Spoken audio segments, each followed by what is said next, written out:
rekan-rekan mahasiswa, para alumni atau teman-teman yang berkecimpung di bidang teknik sipil, terutama pada bidang transportasi. Berikut kita akan share dan berbagi tentang contoh soal perkerasan lentur dengan menggunakan metode ASTU 1993 yang diadopsi pada SNIPT T01 2002B. Baik, di sini ada sebuah contoh soal perencanaan perkerasan lentur yang direncanakan melayani volume lintas totalnya dengan nilai ESAL-nya adalah 5 juta. ESAL-nya adalah equivalent single axle load ya. Jadi volume lalu lintas yang direncanakan akan melalui jalan tersebut selama umur rencana, katakanlah 15 atau 10 tahun ke depan ya. Jadi di akhir umur rencana itu kira-kira lalu lintas yang lewatnya adalah sebesar 5 juta ya secara kumulatif. Ini tentu setelah dikalikan volume lalu lintasnya itu dengan faktor equivalensi masing-masing kendaraan. Jadi ini kita anggap sudah dilakukan ya. Selanjutnya kita punya data indeks permukaan awalnya, IPNL-nya atau indeks pelayanan awal adalah 4,2, indeks permukaan akhirnya adalah 2,5. Kemudian nilai reliabilitasnya itu 90%. Kemudian deviasi standar keseluruhan atau overall standar deviation-nya SO-nya sama dengan 0,45. Data pendukung lainnya adalah kita punya modulus resilient untuk subgrid-nya 5000 PSI, modulus resilient untuk subbase pondasi bawahnya 13.000 PSI, kemudian modulus resilient untuk base MR-nya 30.000 PSI, dan di lapisan aspal juga kita punya modulus resilient elastik aspalnya itu sebesar 360.000 PSI. Kita juga mempunyai bahan ini dari bahan granular dengan CBR 20% ya, jadi material berbutir pada lapisan pondasi bawah. Kemudian CBR pada lapis pondasi atas atau pada lapisan base itu CBR-nya adalah 85% juga dari material granular atau material berbutir, dan koefisien drainasenya M3-nya sama dengan 1, dan koefisien drainase pada lapisan pondasi atas M2 sama dengan 1,2. Kita akan menghitung tebal masing-masing perkerasan ya. Sini juga nanti kita akan menjelaskan bagaimana cara melihat nomogram ya untuk menentukan nilai SN1, SN2 dan SN3. SN itu adalah nilai struktural number-nya. Kemudian juga kita akan mengambil nilai koefisien kekuatan relatifnya dari nomogram. Nah, untuk tahap pertama kita hitung dulu kehilangan kemampuan pelayanannya atau loss serviceability index-nya dengan rumus delta PSI sama dengan IP0 kurang IPT. Jadi indeks pelayanan awal kurang indeks pelayanan akhir ya. Jadi tadi nilainya 4,2 kurang 2,5 sama dengan 1,7. Jadi selama umur rencana itu kehilangan kemampuan pelayanannya sebesar 1,7 ya. Artinya di sini IPT 2,5 ini jalan itu masih layak lah dilewati ya. Nah, jadi umumnya nilai IPT yang 2,5 ini, nilai pelayanan akhir yang 2,5 itu jalan yang berkualitas tinggi ya, misalnya di jalan tol atau di jalan arteri. Baik, selanjutnya kita langsung melakukan perhitungan tebal perkerasan pada lapis pondasi atas. Untuk itu kita memerlukan nilai structural number SN1 dan koefisien kekorelatan relatif A1. SN1 ini kita lihat dari nomogram ya, struktural number ini kita lihat dari nomogram berikut. Nah, jadi kita tadi mempunyai data R-nya sama dengan 90%, SO-nya 0,45, W18, volume lalu lintasnya adalah 5 kali 10 pangkat 6 atau 5 juta. Kemudian modulus resilient 30.000 PSI. Modulus resilient ini adalah modulus resilient pada lapis pondasi atas ya. Jadi SN1 ini kan kita gunakan untuk menghitung lapisan tebal lapisan aspal. Jadi modulus resilient yang dipakai bukan modulus resilient yang aspalnya punya, karena dia aspalnya akan didukung oleh lapisan pondasi atas, maka diambil modulus resilient yang di bawah lapisan aspal itu, yaitu lapisan pondasi seperti 30.000 PSI ya. Nah, ini nanti kita jadikan menjadi 30 KSI, kita konversi karena di nomogram ini dia minta dalam KSI. Tadi data PSI nya sudah kita hitung 1,7. Baik, selanjutnya kita plotkan saja nilai parameter ini ke nomogram kita. Jadi kita tadi punya R90 ya, reliabilitasnya 90%, berarti posisinya di sini. Kemudian standar deviasinya 0,45, overall standar deviation 0,45 ya, kira-kira di sini. nilainya adalah 0,2, 0,3, 0,4, 0,5. Jadi di sini 0,5 ya, 0,5 pada posisi ini. Kita tarik garis kemari searah dengan garis ini, mengikuti arah itu. Nah, ini kita ikuti. Kemudian dari sini volume lalu lintasnya tadi W18-nya adalah 5 kali 10 pangkat 6. Jadi di sini dalam juta ya. Nah, jadi ini 5 juta, 10 juta, 50 juta. Jadi 5 juta itu pada posisi ini. Dari sini kita hubungkan kemari garisnya, dari titik potong ini kita arahkan ke modul resilient tadi. Jadi yang besarnya 30.000 PSI atau 30 KSI. Ini tadi 10, 20, ya 30 kira-kira di sini. Ini kita hubungkan juga kemari. Nah, dari titik potong ini nanti kita tarik ke kanan. Tadi delta PSI-nya adalah 1,7. Ya, 1,7 berarti nilainya ini kan 0,5, 1, 1,5. Jadi kira-kira antara 1,5 dan 2. Jadi posisinya kalau kita tarik ya sekitar daerah sini lah ya. Ini kita hubungkan ke kanan, kemudian kita buat garis vertikal ke bawah untuk menentukan struktural numbernya SN1. Itu pada posisi ini ya kira-kira nilainya di sini adalah 2,55 ya. Jadi SN1 kita peroleh sebesar 2,55. Ini dalam skala log kemarin ya. Hati-hati dalam pengambilan nilai SN-nya nih. Baik, jadi SN1 kita adalah 2,55. Kita kembali lagi ke perhitungan tadi. Jadi SN1-nya sudah kita peroleh 2,55. Kemudian kita cari juga koefisien kekuatan relatif untuk lapisan permukaan tadi, lapisan aspal ini dengan melihat nomogram berikut. Tadi kita punya modulus elastis untuk lapisan permukaannya adalah 360.000 ya. Ini 300.000, ini 400, ini 350, 360 kira-kira di sini. Jadi di sini kita plot, kita tarik ke atas, dari titik potong ini kita tarik ke sebelah kiri. Ini kita peroleh 0,4 nih sebagai koefisien kekuatan relatif A1-nya. Jadi koefisien kekuatan relatif A1 itu kita peroleh 0,4 ya. Jadi kita kembali lagi. Berarti ini kita peroleh A1-nya sama dengan 0,4. Nah, dari sini udah bisa lanjut kita hitung ketebalan pada lapis permukaan itu dengan menggunakan rumus D1 sama dengan SN1 per A1. Kita masukkan nilainya, SN1 2,55, A1-nya adalah 0,4, diperoleh 0,38 dalam satuan inci. Jadi ini kita bulatkan menjadi 6,5 inci ya. Jadi pembulatannya tetap ke atas. Kenapa? Karena 6,38 inci ini adalah ketebalan minimum.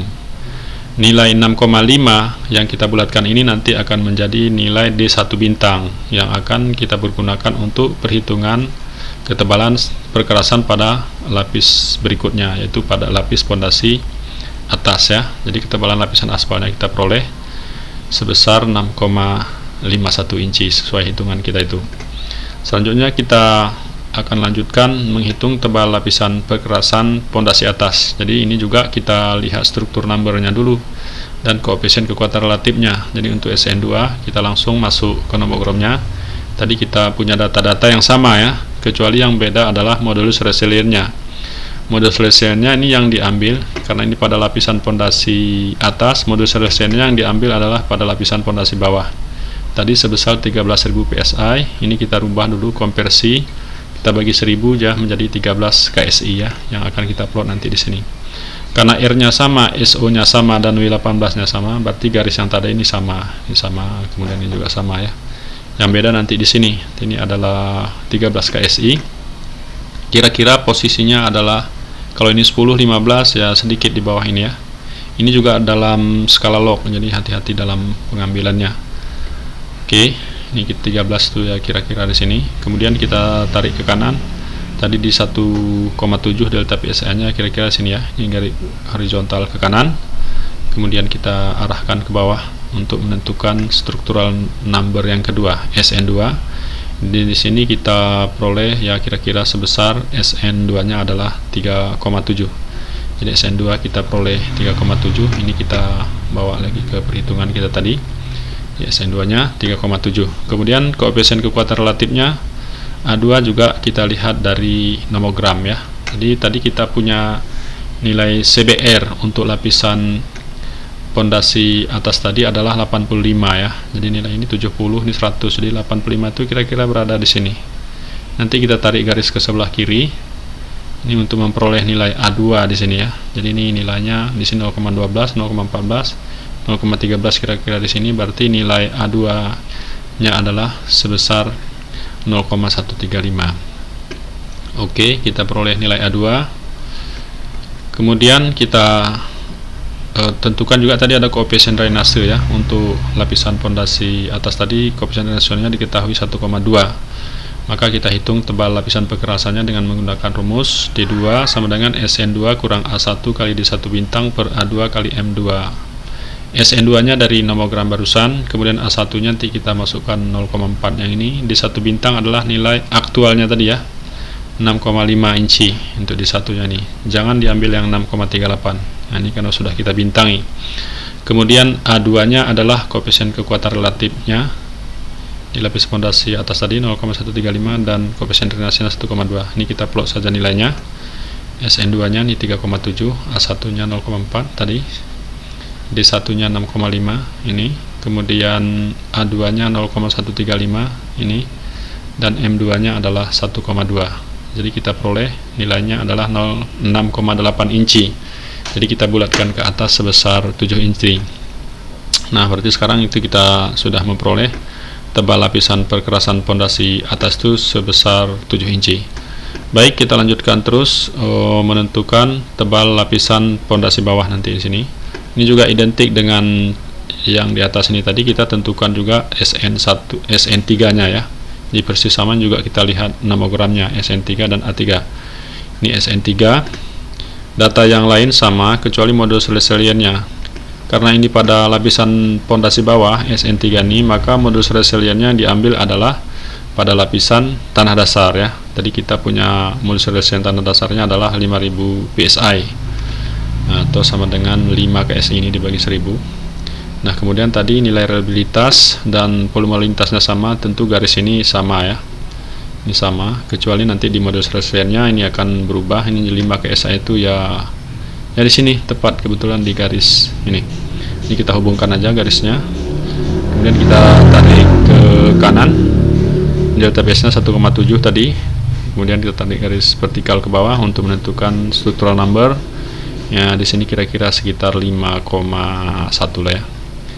Nah, jadi di posisi itu structural number-nya adalah SN3 sama dengan 5,1. Jadi kita peroleh structural number kita 5,1 untuk kita hitung tebal perkerasannya. Jadi SN3 5,1. A3 nya ini kita lihat lagi di nomogram. Nah, tadi untuk lapisan pondasi bawah kita punya nilai CBR nya 20 ya. Nah, di sini sebenarnya ada nilai-nilai yang lain ya, tapi karena kita punya nilai CBR ya dari nilai CBR saja. Kalau punya nilai R palu atau dari uji triaksial misalnya ya, ada modulus resilien yang lain gitu kan. Tapi ini karena kita sudah mempunyai nilai CBR-nya ini untuk material berbutir, maka kita ambil dari nilai CBR tadi. Ini untuk lapisan pondasi bawah ini tadi nilai CBR-nya kan 20 ya. Jadi dari 20 ini kita plot kemari, kita tarik dengan cara yang sama seperti tadi. Jadi diperoleh di sini kira-kira 0,08, di sini 0,09, berarti sekitar 0,095 ya. Jadi untuk A3 ini kita tentukan sama dengan 0,095. Baik, kemudian tadi juga kita punya koefisien drainasenya untuk lapisan pondasi bawah itu sebesar M3 nya sama dengan 1. Jadi kita langsung masukkan rumus tebal perkerasan pada lapisan subbase atau pondasi bawah. D3 sama dengan SN3 kurang A1 kali D1 bintang tambah A2 kali M2 kali D2 bintang per A3 per M3. SN3 nya adalah 5,1, A1 nya ini tadi 0,4, D1 bintangnya adalah nilai ini ya 6,5 inci. Nah, jadi jangan diambil 6,38, ambil yang 6,5. Begitu juga dengan A2 ini 0,135, M2 nya 1,2, dan D2 bintangnya adalah 7 inci bukan 6,8. A3 nya 0,095 dan M3 koefisien drainasenya adalah 1. Jadi kita plot nilainya 5,1 ini, A1 nya 0,4, D1 bintangnya 6,5 masukkan, kemudian A2 nya 0,135 ini, kemudian M2 nya koefisien drainase 1,2, kemudian D2 bintang ya, jadi yang kita ambil yang 7 inci, dibagi dengan A3 koefisien kekuatan relatif lapisan pondasi bawah 0,095 dan koefisien drainasenya tadi M3 sama dengan 1. Jadi diperoleh adalah 14,4. Ini juga kita bulatkan ke atas ya. Jadi diperoleh adalah 14,5 inci. Nah, sekarang tuh bisa kita masukkan di sini bahwa hasil perhitungan untuk tebal lapisan pondasi bawah itu adalah sebesar 14,5 inci. Tentu tebal totalnya ya tinggal kita jumlahkan aja ya. Nah, seperti itulah cara untuk menghitung tebal lapisan perkerasan untuk metode ASTO ini. Tentu sangat mudah dipahami ya. Mudah-mudahan bermanfaat. Terima kasih. Assalamualaikum warahmatullahi wabarakatuh.